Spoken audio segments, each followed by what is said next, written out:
আমাদের যে একটি পরিবর্তন হয়েছে, একটা বাংলাদেশ, নতুন বাংলাদেশ যে এসেছে, এটা কিন্তু প্রতিবেশী রাষ্ট্র ভালোভাবে নেয়নি এবং যারা পরাজিত শক্তি তারা ভালোভাবে নেয়নি। সুতরাং তারা তো তাদের মতন ষড়যন্ত্র বিদ্যমান রাখবে। সেই ষড়যন্ত্রকে মোকাবেলা করে একটি জনগণের জবাবদিহিমূলক সরকার প্রতিষ্ঠা করতে পারলে এই ষড়যন্ত্রকারীরা যে ষড়যন্ত্র করছে তাদের মুখে চপেটাঘাত হবে বলে আমরা বিশ্বাস করি। আমরা দেখেছি পারভেজ হত্যাকাণ্ডের হত্যাকাণ্ডের জন্য আপনারা রাজপথে এসেছিলেন, বিক্ষোভ করেছেন, মিছিল করেছেন। সেই হত্যাকাণ্ডের সুষ্ঠুভাবে এখনো বিচার সম্পন্ন হয়নি।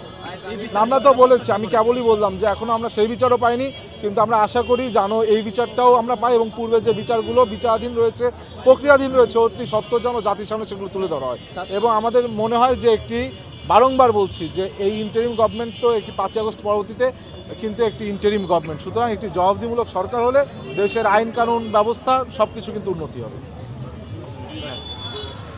হত্যার প্রতিবাদে আজকে আমাদের মাঝে উপস্থিত হয়েছেন বাংলাদেশ জাতীয়তাবাদী ছাত্রদল ঢাকা বিশ্ববিদ্যালয়ের বিপ্লবী সভাপতি গণেশ চন্দ্র রায় সাহস।